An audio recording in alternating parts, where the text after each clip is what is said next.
Well, hello there, Richard Tubb here with another episode of Tubb Talk, the podcast for IT consultants. Slightly different type of episode this time around. Normally, we would be doing a long-form interview with an expert or an influencer within the MSP, the managed service provider space. But today, I wanted to feature not one, but three interviews, three shorter form interviews with customer-centric vendors. What do I mean by that? Well, I think most of us are familiar with those vendors who take a sales-first approach to dealing with managed service providers. There's nothing at all wrong with that approach, but I am seeing a rise in vendors who are doing customer-centric approaches to their relationships with managed service providers.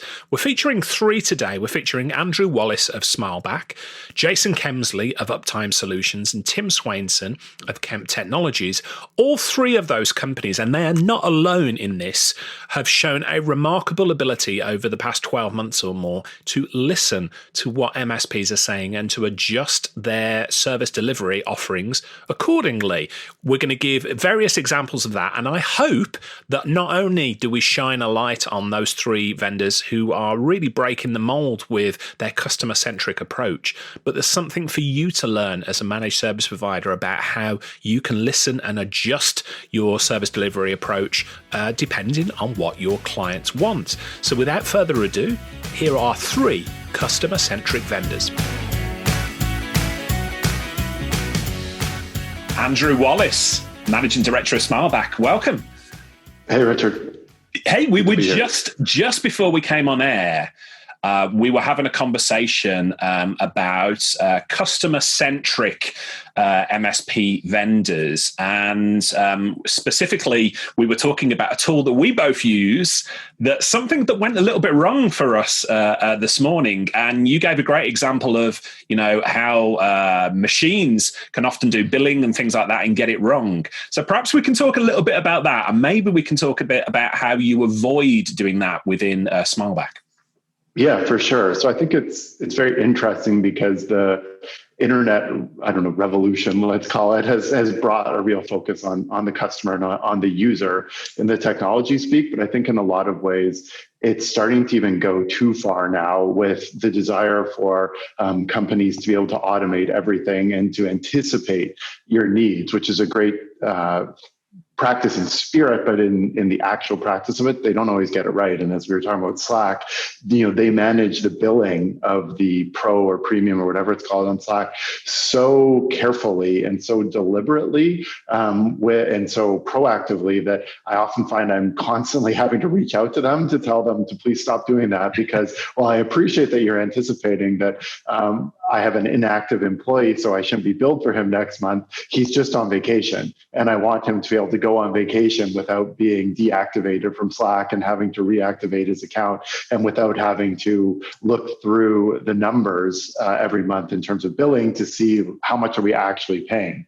And so a way that we actually have gone through this at SmileBack is at first we started down a similar path of trying to anticipate for our customer when their account would change based on their number of agents. And of course, we also reduce if they have fewer agents. But what we've landed upon is that you need, from our point of view, to be customer centric. It's up to us to identify the trigger, but we always reach out to the customer and we always have a conversation with them. And it's a policy for us that before we adjust billing, we always try to get confirmation from the customer before we do anything, because there's just an element of both software that's designed for the user and then also humans that are designed for other humans. And I think that it's really important to figure out when is it a machine conversation and when is it the responsibility of the customer team. And by that, I mean a person to talk to another person. Yeah, and it seems so obvious to me, Andrew, that there's this balance, isn't there, especially within the MSP industry, between self-service and human interaction. But you don't have to go all the way with one or the other. So I've worked with MSP vendors where the sign-up process and the adjustment to billing and all those sort of things is entirely human interaction, and it's incredibly frustrating because you just want to click on a box that says increase the licenses by 1 or decrease it it by one, But the other end of the scale, as we've talked about, and we should be clear here, we both love Slack, don't we? We both use Slack within our team. Brilliant product, but they've tried to automate things perhaps too much. So you've struck the balance at SmileBack between the automation, the self-service. It's easy to get up and running with SmileBack. It's easy to adjust your licenses and things like that. But there's human element involved in that. And of course, we should say that for anybody who's not familiar with SmileBack, perhaps give a potted overview of what the product is and what it does. Yeah, so we're a customer satisfaction platform designed specifically for MSPs and focus exclusively on customer satisfaction as a tool to empower your business. So we think about customer satisfaction all the time because we are both trying to satisfy our customers and then also help our customers satisfy their clients. And so, we're a critical piece of the value chain in terms of customer satisfaction. So I would also think if we don't have a good grasp and a good point of view on these topics and these issues, and again, we're not perfect, but we're grappling with it, then we would be doing something wrong. But so we're always trying to think about and balance what's the right solution, and as opposed to having a very extreme or dramatic or sexy kind of point of view on what's machine, what's human. We really just take a very pragmatic approach of learning about, when would the user experience be best if it was there was a human intervention, when would it be best if there was a machine intervention, and when would it be best if there was both or the option given to the customer. Because I think when you say something like self-service and sign-up process, that's a really interesting one because there's a lot of users, people out there who do want to just be able to self-serve and do it as quickly as possible. But there's others who, even if they can do it and do want to do it quickly, they just feel more confidence and they get more knowledge from having someone there who's a human who can just troubleshoot things in real time or work with them or provide not only just here's how you do it, but here's some consultation around why you do it this way. And so in that case, for us at SmileBack, we've learned that doing both is best there. And it's really just understanding that you can have many different options and you have to have the discipline to apply them correctly and not try to swing a hammer for every single solution. Yeah, and we talked earlier on about the balance between making things scalable, for a vendor. I want to talk specifically about sort of the accessibility of your team. So your team yourself as an MD, you're very accessible. People can reach out to you easily, drop you an email, get in touch on social media. For any MSP vendors listening to this, how do you strike the right balance between making yourself accessible to your clients and potential clients and not getting overwhelmed by, everybody, if there's a problem, somebody picks up the phone to Wallace and says, hey, I want you to sort this out as the managing director as opposed to the team? Yeah. So, and I think that's a really tough one. And partly it's not even, I can't even say take credit or it's something that SmileBack does because we're just not at a level of scale. And nor do I think we'll actually ever get to that level of scale where I don't know, or the people in the company don't know, our customers don't know what's going on. I like to say we're not a startup, we're a small business on the internet. And that is very intentional, is to have that small business attitude. Of course, we do want to grow and get to a size where, we have right now about 850 customers. So that's a lot. And they have, X amount of techs. But the way that we've, I think, positioned it so that I am very accessible and I do have many conversations with customers, with the market, with whomever, with yourself. But my team is also empowered to make decisions and they know the product. They understand our customers. Most of them have now been here for a while. So we're committed to keeping that team so that people like Evan Marks, who's our customer lead, he's also known by the community. People trust him. People see him at IT Nation Evolve, and people even ask me when they see me, how's Evan doing, or how's Rory doing, or on our sales widget on our marketing website, people ask for Sophia by name. We get messages that are just, hi, Sophia. And so, we've built these relationships with our customers and the team is empowered and people feel confident that the people who are working the front line lines will solve their problem. And we don't try to present things as, you need the managing director to make these decisions. You need me to be on the conversation on the call, but I'm always there, and my team will bring me in when they feel that I can add value, like real value to it, not just the name, where actually my expertise or what I do makes sense for this conversation. I want to touch on your internal culture at SmileBack as well. So I've had the pleasure of working with you and getting for the past few months and getting a glimpse into the internal culture at SmileBack. And you practice something that you call radical transparency. So all the conversations tend to be open and honest within the team and with external contractors and with clients.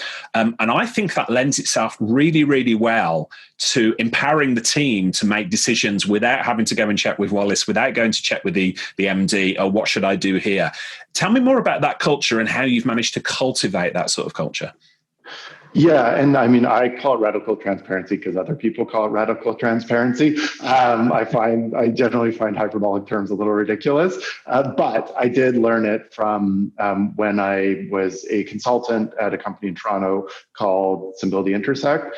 We had a wonderful culture, and it was a very open, very transparent, very direct, I think there was hierarchy, but it was not hierarchical, if that makes sense. And we definitely did focus on empowering the teams, the people closest to the businesses, closest to the technology, to make the decisions, because they were in the best position to do so, because they had the most information. And the thinking is that they could come to the seniors, the leads, in order to sort of bounce ideas or get course corrected, for things that maybe they didn't know they didn't understand, as opposed to us as leads, senior people dictating to them. They would come to us, and they would learn that the more they came to us, the better served their decisions would be. And so, yeah, I've really tried to bring that to SmileBack, because I think it lends to what we were talking about before in terms of empowering and enabling the team to make decisions. And if you do everything, at least from my point of view, openly and transparently,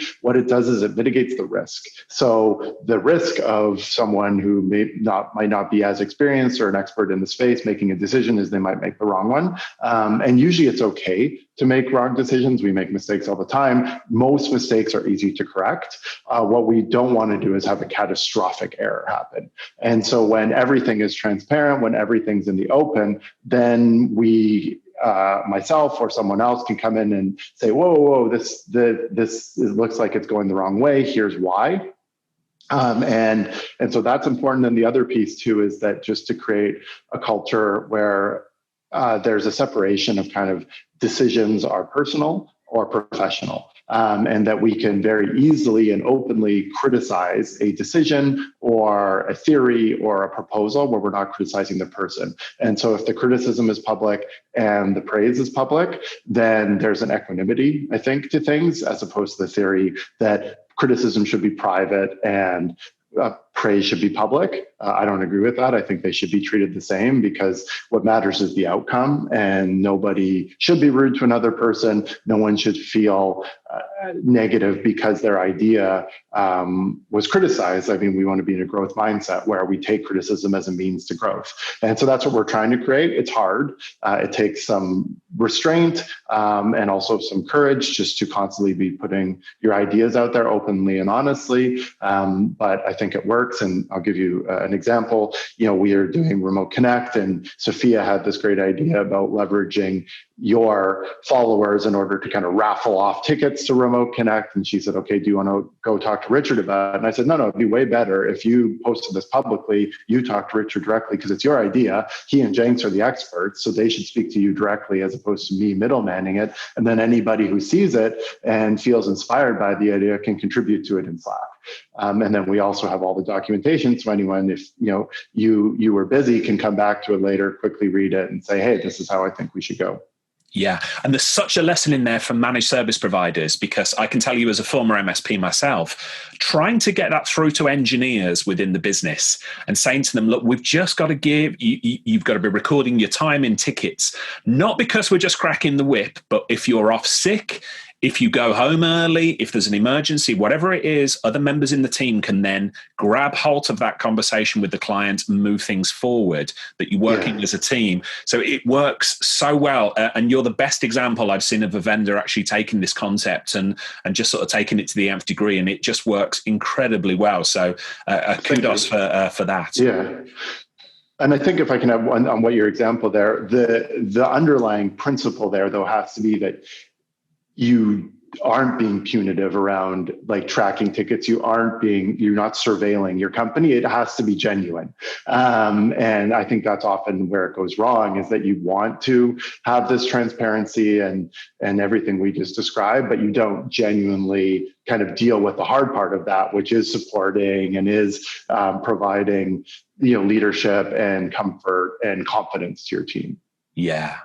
Now, SmileBack are definitely part of this new breed of customer-centric vendors in the MSP space. So I want to put you on the spot here. There's that old adage, isn't there, that the customer is always right? Yeah. I wonder how you feel about that and what the attitude at SmileBack is towards perhaps where you've got some conflict with a customer. It could be something small, could be something big. How do you handle that at SmileBack?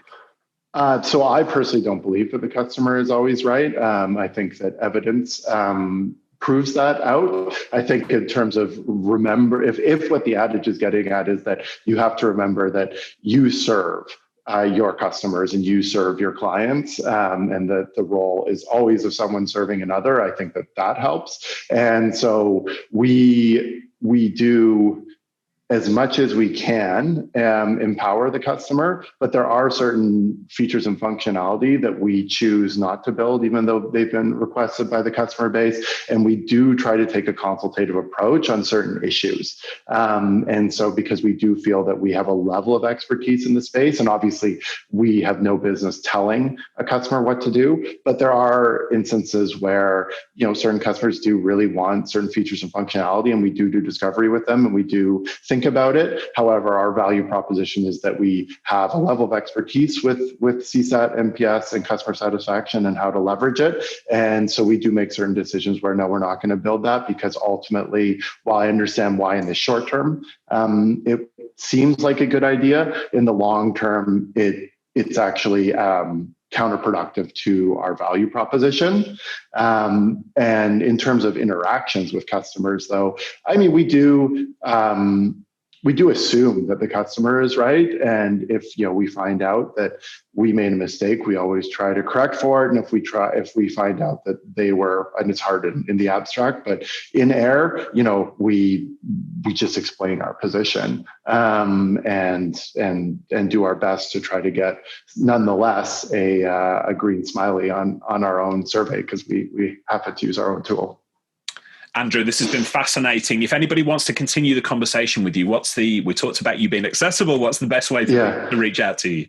Yeah, they can reach out to me directly at andrew@smileback.com. Or if they want to talk to the team, they can reach out at help or sales. Well, I should say help@smileback.com or sales@smileback.com. Got it. Andrew, thanks for your time today. Thank you, sir.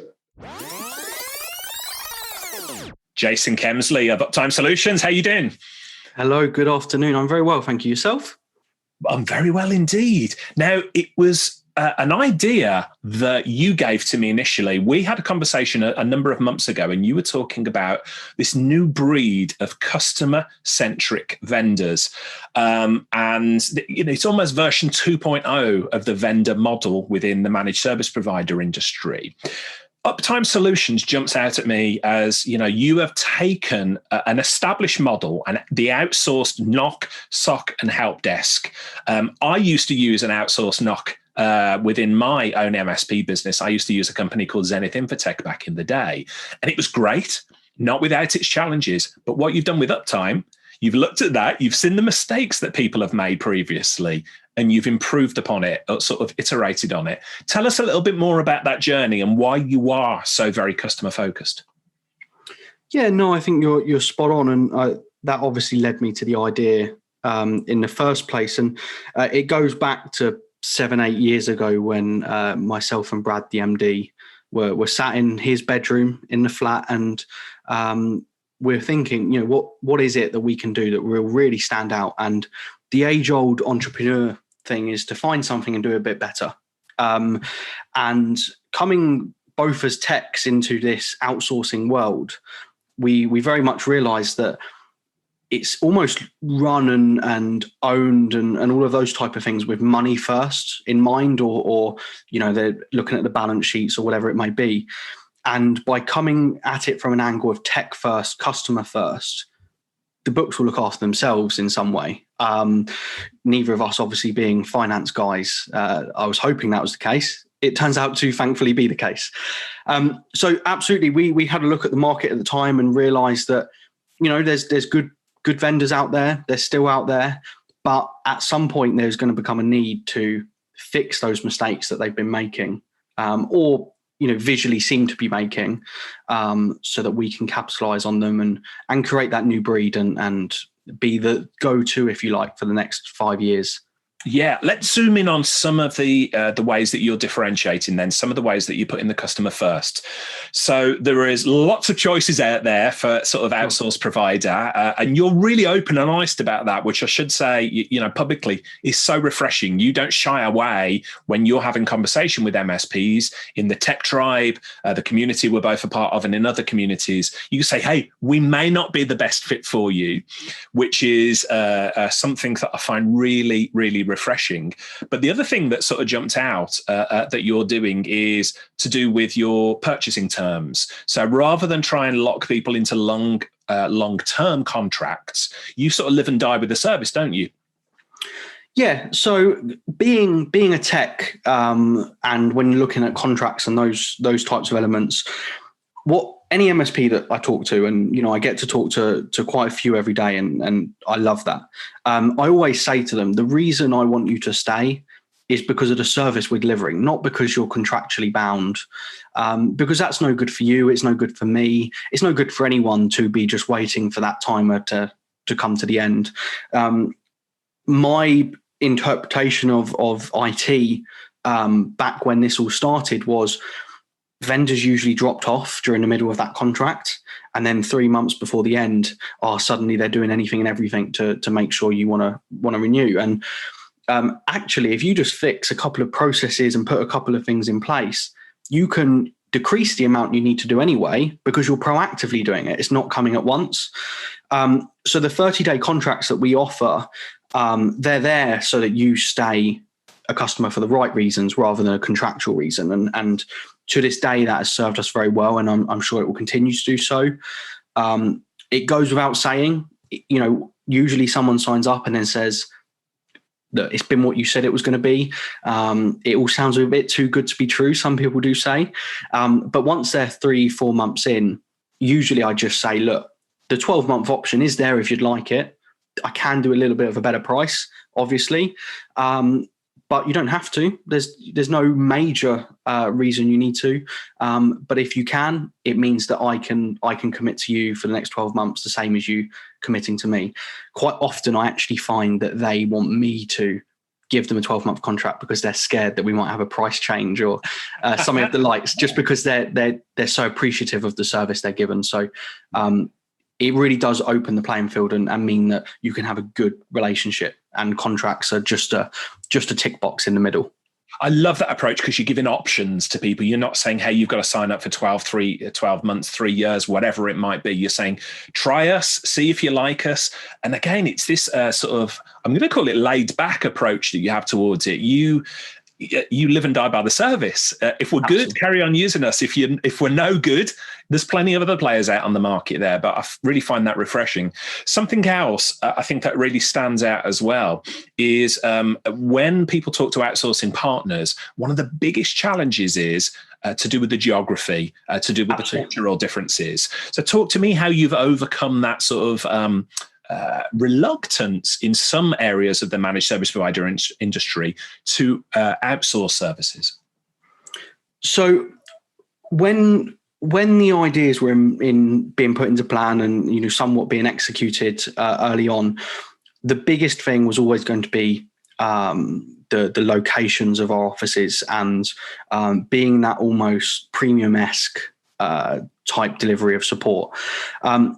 Essentially, the way we've managed to do that is we've taken on investments that other MSPs would typically shy away from. So the New Zealand office, we opened up without any real business need for it at the time, but by absorbing that investment and that decision to open it, it meant after 6 months, it was now ready for MSPs to use and benefit and not have to take on that significant cost to get it up and running. So I don't think actually we're that different from MSPs. We've got similar values. We've got similar ways of doing things, and that's why it's a good fit. All we've done is we've kind of got the foundations and the economies of scale. All we do is, that help desk piece or that SOC piece and focus on just doing that really well and not having to do significant amounts of VCIO or account management or sales or anything like that means that we can just put 100% of time and energy back into that one thing, tech. Do that really well, and then you can focus on doing the other pieces around it really well. It's the age old, right? Is take something and make it better. But by making it better, usually that's by focusing in on something or finding some sort of niche. And our niche sounds really simple, but it's just focus on the tech. Yeah, I love that. Something else that I think that you've done particularly well, and this is an iteration as well, outsourcing companies, one of the reluctant pieces that I've seen for managed service providers is they say, well, it'll become faceless. So if my clients phone a help desk, they're going to get through to one of 400 people in your service center, and they're not going to like that. And I think that's a valid sort of argument there. But you've overcome that with something that you call your pods, haven't you? Yeah, absolutely. So for those that don't know, our offices are split into small teams that we call pods. It's a group of 5 or 6 individuals, and they form a pod. Those pods are aligned to MSPs. So as an MSP, if you span full 24/7 coverage, the maximum number of people your customers could talk to is 12. A pod in the UK and a pod in New Zealand. That means that we can give you the faces, the names, a bit of a description on those guys so you can incorporate them in your team. Some MSPs even go as far as putting them on their website and those types of things. And whilst that, to many people, that seems like such an easy fix, I think the reason no one does it is very difficult to do. As a business to architect and build a new pod and to just spin them up is actually quite a difficult task. You have to always have one ready and spare, if you like. And so it goes back to what I was saying at the start, but from a business decision standpoint, it's not the way most people go because you're always having to factor in extra resource that you don't actually need. But from a tech standpoint, that allows us to be sort of at the very top of the tech delivery, and also be ready for the next partner that wants to come on board.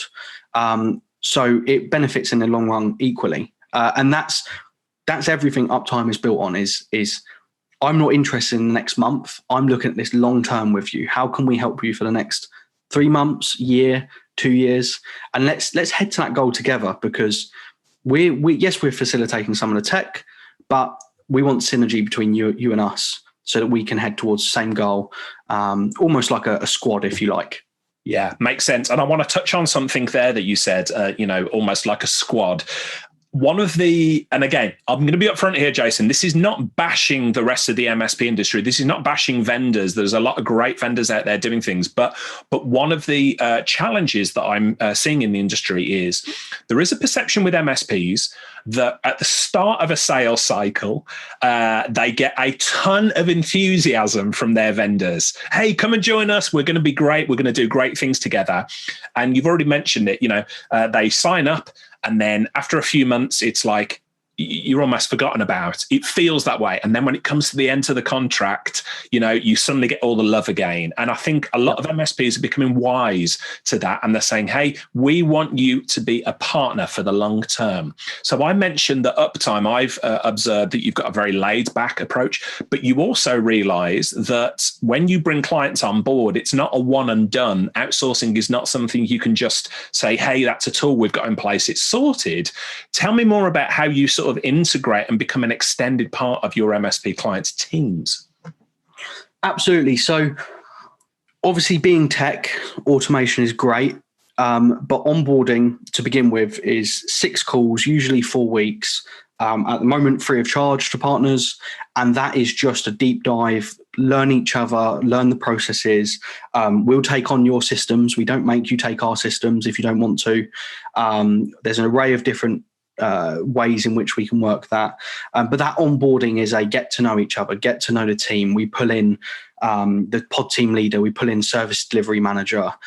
Everyone in the business that you need to know about comes into that call, or multiple calls in that process. But that, there's lots of vendors out there that do very good onboarding. I'll be very truthful. There's some phenomenal onboardings I've seen. But then that stops. When you go live, you get assigned an account manager that is there when you want them. Sometimes, that's debatable depending on what company it is. They're there when you want them, but they do nothing proactively. So where we've really put the focus on is what happens once you've gone live. How do we stay in a good place together? And the amount of MSPs I've spoken to that, they haven't done QBRs for a long time, or simple things that we all know are givens, but they just don't happen. And we've tried to focus on those aspects. So the first thing that we do, really nice and simple, is you get a weekly call with your pod team leader. A weekly opportunity to chat. He can feed stuff back to you. You can feed stuff back to him. And you are speaking direct to the horse's mouth. You're not going via someone and all those different things. Number one, that builds the relationship. And number two, that synergy is one and the same. As you said, it's not one and done. This is about creating a bond between you and the pod so that they work well on behalf of you, because that's ultimately what they're doing. And when you've got that weekly call going, then the other bits start to fit around it, which is the account manager now, because you're having a weekly call with the pod team leader, the account manager only has to focus on being an escalation point or doing the proactive items. So now their job's a little bit easier because a little bit of that workload's been passed down. And then once you get past that, something we do is we offer out our service delivery manager. Our service delivery manager is an escalation point for everyone, and is someone that you can actively talk to. You can just pick up the phone. So by just shifting a couple of items around and putting in processes to have these ongoing items, suddenly the time you would have spent fixing something, you put that into proactive elements. You don't have to fix something because you're catching it before it comes up. So just trying to be smart with our time to mean that we can catch things before they become problems. And also fix things and learn from things before they escalate. And it all sounds a bit smoke and mirrors, is what I often get told. If you don't believe me, look at the community forums. We've got so many partners that still actively talk about us a lot because we're actively talking to them, which is phenomenal and amazing to see. Yeah, and I want to touch upon that specific piece about the community. So I've mentioned the Tech Tribe, the community that I call home, the community for MSPs. You're a part of the Tech Tribe. You've been a part of the Tech Tribe for months and months now, and people know you, people trust you. I don't think I've ever heard you once, Jason, mention UpTime Solutions when you're having conversations with people in there, which seems absolutely counterproductive. So clearly you're in the Tech Tribe because, you want people to buy UpTime Solutions, but you don't hit them over the head with a hammer about that and say, hey, buy from us. Why is it so important for you to be in a community like the Tech Tribe and to be getting in amongst MSPs? That's a very interesting question. First of all, I love this industry. UpTime, no UpTime. I love I don't know of any other industry in the world where you can openly talk with competitors. Not myself, but MSP to MSP, and have good, productive conversation, come around the same table, go out for beers after an event, whatever it is it may be. The industry is phenomenal. The main reason I'm part of them, one is I do want to create a little bit of a name for myself, and I do want to share the knowledge that I've managed to gain over all of these years. But actually, some people come up with phenomenal ideas that I like.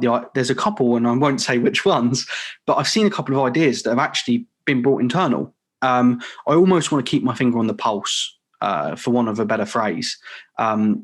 There's so many intelligent, smart, and wonderful people in all of these communities, especially a Tech Tribe, that it's a breeding ground for ideas and innovation. To go back just slightly to what you were saying at the start, I got asked the other day, I told an MSP of the name of a competitor, and I said to them, it might be worth you calling this company as well. They're the other option for you, and both us and them can do the same thing. And I always get asked, why do you do that? That's silly. That's not in the handbook of sales. I am so utterly confident in what we do and such a believer that I know our paths will cross at some point. And my door is always going to be open. It will always be open. And one day we will work together. There just needs to be the right time. And so whether that is next week, whether that is in 2 years' time, we will get the opportunity to be partners, and we'll get the opportunity to work together. But until you're ready, it's best that you don't pull the trigger, because outsourcing is a big decision, and doing it right and buying into our ideas and your ideas and working together, that sets us up for a successful relationship. So that's the reason I'm transparent, hopefully, just to answer that sub bit of your question as well. Makes a lot of sense. Jason, I know you and Brad are students of the game. You are students of the managed service industry. But for anybody listening to this, especially other vendors listening to this, I'm going to give you a heads up. Go and look at what UpTime Solutions are doing. They are iterating. They are doing it really well. And they are building a customer-centric approach to being a vendor. So, Jason, thanks for your time today. I really appreciate you discussing this with me. Thank you very much, sir. Welcome to the podcast, Tim Swainson. How you doing? I'm doing good, thanks. For anybody who's unfamiliar with your business, Kemp, and what you do, perhaps give us a little potted history. Yeah, certainly. Kemp as a business has been around since the early 2000s, providing load balancing technology for companies. Bring that up to where we are today. We're providing a simplified way to ensure application experience is maintained, no matter where those applications sit or where the users have to connect from. Got it. And this year, of course, in the pandemic and working from home and everything else that's gone on, you've certainly found your business has come to the forefront, hasn't it? Because everybody is doing everything online. It's certainly becoming the shift to cloud that we've encouraged where load balancing has its place, definitely. Yeah. So we're talking about customer-centric vendors, and I wanted to interview you, Tim, because out of all the vendors that I've seen this year, yourself and a couple of others have really sort of zoomed in on what it means to be a customer-centric vendor. And what I mean by that is you have listened to what MSPs have said, you've adjusted, you've pivoted in some cases, and you've made it easy for people to do business with you. So I want to start off specifically talking about something that is super important to everyone, and that's licensing. Yeah. So tell me more, because Kemp have radically overhauled their licensing in the sort of past 12 months or so to make it very managed service provider friendly. Give us an overview of what prompted that and what your licensing looks like now. Yeah, the key prompt for that was to fit within the flexibility that people were expecting from the cloud environments that they were moving into.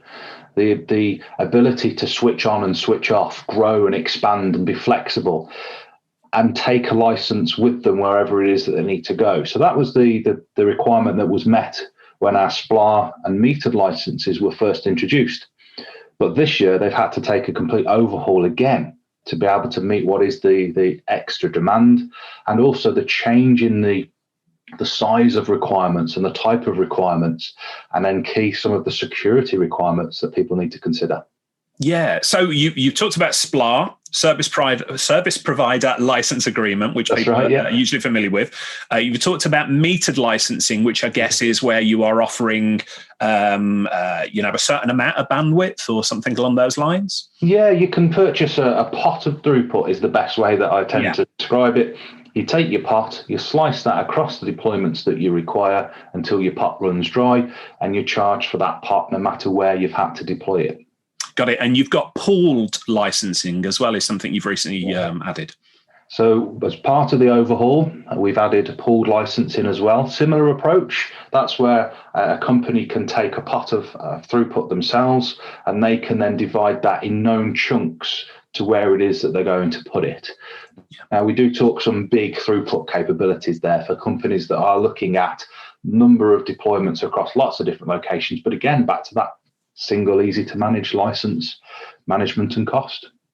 And what was the trigger for changing the licensing model? How do you sort of keep your finger on the pulse of what people are actually wanting and needing?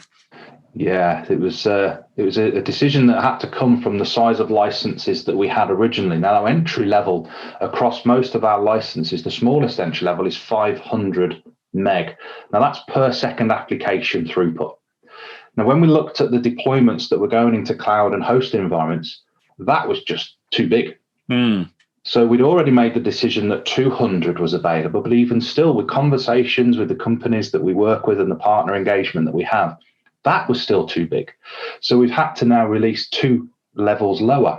We now start at 50 meg of throughput per second application that companies can take, deploy into their environments, and provide the load balancing that they require. The other trick that we took with that, Richard, was we took away the complication of licenses as well. Because we used to have one license with and one license without geographical load balancing and web application firewalling. Now we've gone, right, let's bundle all that in. Let's give you more license flexibility and more features. Please take what you need and use it. Yeah, that makes absolute sense. So you're simplifying this based on the feedback that MSPs were giving you. Exactly, yeah. Yeah. The other thing that I want to touch upon is the training that you're offering really seems to have ramped up this year. Now, one of the biggest concerns that I hear from MSPs is there is a ton of opportunity available to them, but they haven't got the time to actually dig into all of that. So I know, Kemp, you focus very hard this year on sort of enabling people to have the skills they need to go out there. And our good friend, the man with the coolest name in the channel, Sid Bloodsore, he's been doing one-on-one training with MSPs as well. So talk to me about how that's grown this year and how you've sort of pivoted to make the training that MSPs need available. Yeah, certification is always an important requirement, especially for a technology as detailed as load balancing. So our courses have always been quite compact. They would take a full day, and we'd go through 4 different modules that companies would be able to sit, and engineers then take an exam at the end to pass. We've turned that now into remote sessions, 2-hour bite-sized chunks, and Sid is doing those as sort of one-on-one or group sessions, as we would do with training, to make sure that access to the certification is still available, even though people can't get a full day in a classroom. And also to bear in mind that a full day on a remote session is just perhaps a bit too much. So we've chopped those down into small bite size, free to attend. Come and see how it is you set up a load balancer, how you would build some of the key templates, and how you manage those. And that's had some great results. We've had over 100 attendees in the last couple of months because it's made it more accessible. Yeah, that's incredible. I mean, we've got a separate video that where we did a deep dive into the product itself. And the thing is, Sid showed me, it's actually quite a simple product to set up and use. But the perception of load balancing as a technology is actually like, it's quite difficult. So I love the way you've broken down that training. And I speak to so many MSPs, as I said, they say, we just haven't got the time to do this stuff. But it's easy with a 2-hour chunk, isn't it, to just say to somebody and one of your engineers, hey, take a couple of hours off the help desk or whatever and jump into that training and then come back. It's not a whole day given up to it. So I love the way you've pivoted there. Yeah. It's been good to see the results that we've had from it. More companies seeing how our product works and putting it into use. So for you, as I guess as a salesman, as an account manager, whichever hat we want to put on you, previously, Tim, you would be getting out on the road and you would be going to visit people and you would be going to events and we would say hello and in person. All of that has gone now. How has the world changed for you and how are you maintaining that contact with your MSP clients? Yeah, it has changed dramatically, hasn't it? Because this becomes the work location. Yeah, working from home.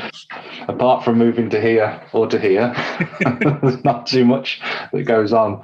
I probably do miss some of those several hours in the car. Yeah, I've got the opportunity to think things through and perhaps take the time to think over the next activities that are going on. So it has changed dramatically, but the access to the virtualized approach, the virtual events, conversations like this face to face they seem to be able to happen so much quicker. Rather than trying to arrange, well, when are you next free? Let's have a quick look through the diary. Okay, we could probably do a month from now. Whereas it's actually, well, I've got a slot tomorrow afternoon. Are you free for a call over Zoom or Teams? So the actual response to things and keeping up with the partners. The bit that I have really enjoyed is engaging with our partners is when we have a call with them, you get 4 or 6 faces appear on the screen. Yeah. Rather than it just being a meeting with a director where you've travelled to meet at a time that is convenient, everybody has said, yeah, I can make it. I can dial in from this location. So the meetings have become a lot more varied and covering a much wider array, which has been a great thing to see. Yeah, great. And again, congratulations, because Kemp recently won Product of the Year as well. And some people raised eyebrows. They didn't. They were like a load balancing product of the year. But I think what we've highlighted here is you are very, very customer focused, very, very customer centric. Just as we close off then, Tim, any advice or anything that you're seeing that MSPs should be doing with their clients, end users, in this sort of new normal that we've got? How can they make themselves more customer centric? Yeah, it's keeping in touch. I think it's quite a challenge as normal to be able to keep a finger on the pulse of what your customers are expecting. But if you're not talking to them, they're not going to let you know. And really making sure that you're hearing what they're saying to you as well. I think I've perhaps fell for it myself where a video conversation goes on and you perhaps thought, I'm not going to appear on camera today. I'm not going to be the personal contact because things are a mess, or I'm not quite feeling camera ready. But always aim to be sort of in front of the customer in a meeting so they can see your reaction and you can also see theirs. And it's keeping that level of contact open, finding that way that's suitable for you and your customer, be it by video, be it by regular updates. One of the things we're doing a lot at the moment is regular training videos and webinars, just to keep up with the bite-sized chunks. Take a look at this when you've got 5 minutes. Please see what we have for this to talk about, and keeping that information rolling so that we're relevant all of the time when our partners are looking for answers. Wonderful. Tim, thanks for your time today. I know you are very, very accessible to partners, so we'll make sure to include in the show notes all of your contact details. But if anybody wants to reach out to you, what's the best way to do so? Best way is to get hold of me on email, as always. tswainson@kemp.ax is usually the quickest and easiest response, or reach out to me for a Teams conversation. And please feel free to reach out on the mobile number, which I'm happy for you to share in the contact details. Fantastic. Tim, really appreciate your time. Cheers. See you again. Hey folks, Richard here. Thanks for listening today. I know you've got a ton of options for who you listen to nowadays, so I really appreciate your support. Do you have any feedback on this episode? Ideas for future guests? Tweet me at Tublog using the hashtag TubTalk. I respond to every tweet and really appreciate your feedback.